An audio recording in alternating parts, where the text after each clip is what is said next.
ജൗറബ് എന്ന് പറഞ്ഞെങ്കിൽ ഇപ്പോൾ നമ്മുടെ നാട്ടിലുള്ള ചില ആളുകൾ പിന്നെ അവർ ഈ ജൗറബിൽ തടവില്ല, ജൗറബ് അഴിച്ചു വെച്ചിട്ട് പിന്നെ കഴുകും. ഒരാൾ ഈയിടെ എന്നോട് ഒരു സംസാരം നടത്തി. അയാൾ ജൗറബിട്ട് തടവിയ ഇമാമിൻ്റെ പിന്നിലെ നിസ്കരിക്കില്ല. ആ ഇമാമിനോട് അയാൾ ചോദിച്ചു, നിങ്ങൾ സോക്സ് തടവിയിട്ടാണ് നിസ്കരിക്കണം? അതേന്ന് പറഞ്ഞപ്പോൾ ആ ഇമാമിൻ്റെ പിന്നിലെ നിസ്കരിക്കണില്ല അയാൾ. അല്ലാഹുൽ മുസ്തആൻ. കാരണം എന്താ, അയാൾ വിചാരം ഈ ശീല സോക്സിൽ തടവിയിട്ടുണ്ടെങ്കിൽ ശരിയാകില്ല എന്നുള്ളതാണ്. പക്ഷേ സോക്സിൽ തടവിയിട്ടുണ്ടെങ്കിൽ ശരിയാകും. റസൂലുള്ളാഹി സ്വല്ലല്ലാഹു അലൈഹി വസല്ലം തങ്ങൾ സോക്സിൽ ജൗറബിൽ തടവിയിട്ടുണ്ട്. സഹാബികളിൽ നിന്ന് പലരിൽ നിന്ന് ഹദീസ് വന്നിട്ടുണ്ട്. കാന യംസഹു അലൽ ജൗറബി മിസ്ലുൽ ഖുഫൈൻ എന്ന് തന്നെ അനസ് റളിയല്ലാഹു അൻഹു എന്നുള്ള ഒരു അസറിൽ കാണാം.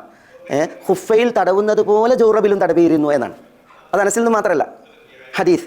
അത് ഇബ്നു മസ്ഊദ് റളിയല്ലാഹു അൻഹുവിൽ നിന്ന്, അതേപോലെ അലി ഇബ്നു അബി ത്വാലിബ് റളിയല്ലാഹു അൻഹുവിൽ നിന്ന്, അതേപോലെ പിന്നെ സഅദ് ഇബ്നു സഈദ് സഹൽ ഇബ്നു സഅദ് അസ്സാഇദി റളിയല്ലാഹു അൻഹുവിൽ നിന്ന്, അബൂ ഉമാമ അൽ ബാഹിലി റളിയല്ലാഹു അൻഹുവിൽ നിന്ന്, അൽ ബറാ ഇബ്നു ആസിബ് റളിയല്ലാഹു അൻഹുവിൽ നിന്ന്, അതേപോലെ ഇബ്നു അബ്ബാസ് റളിയല്ലാഹു അൻഹുവിൽ നിന്ന്, ഉമറിൽ നിന്നൊക്കെ ഹദീസ് വന്നിട്ടുള്ള ഒരു വിഷയമാണ്. അസറുകൾ വന്നിട്ടുണ്ട്. ഖതീബ് ആ ഭാഗം ഉണർത്തിയിട്ടില്ല. പക്ഷേ ഞാൻ ആ മസല പറയാൻ കാരണം, നമ്മുടെ നാട്ടിലെ ചില ആളുകൾക്ക്, പ്രത്യേകിച്ച് ഞങ്ങൾ ഷാഫി മദ്ഹബുകാരാണെന്ന് പറയുന്ന ചില ആളുകൾക്ക് ഈ ജൗറബുമ്മ തടവുന്നതിൽ പിന്നെ ഒരു ഇതില്ല, അത് ശരിയാണ് എന്ന അഭിപ്രായമല്ല. അതുകൊണ്ട് തന്നെ ജൗറബിൽ തടവില്ല, ജൗറബ് ഊരിയിട്ടിട്ട് കഴുകും.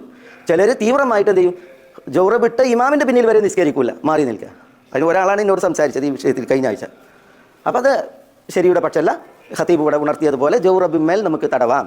നമ്മൾ ജൗറബ് ശുദ്ധിയോട് കൂടിയിട്ടാണ്, ശുദ്ധി വരുത്തിയിട്ടാണ് ധരിച്ചിട്ടുള്ളത് എങ്കിൽ എന്നുള്ളതാണ്. അതാണ് ഖതീബ് ഇവിടെ ഉണർത്തിയ ഒരു മസ്അല. അള്ളാഹു ഈ തണുപ്പിൻ്റെ സന്ദർഭത്തിൽ അള്ളാഹു സുബ്ഹാനഹു വ തആല നമുക്ക് നൽകിയ ഒരു അനുഗ്രഹമാണ്. നമ്മൾ ഒളു ചെയ്തിട്ടാണ് സോക്സ് ധരിച്ചിട്ടുള്ളത് എങ്കിൽ പിന്നെ നമുക്ക് ആ സോക്സിൽ തടവിയാൽ മതി എന്നുള്ള വിഷയം.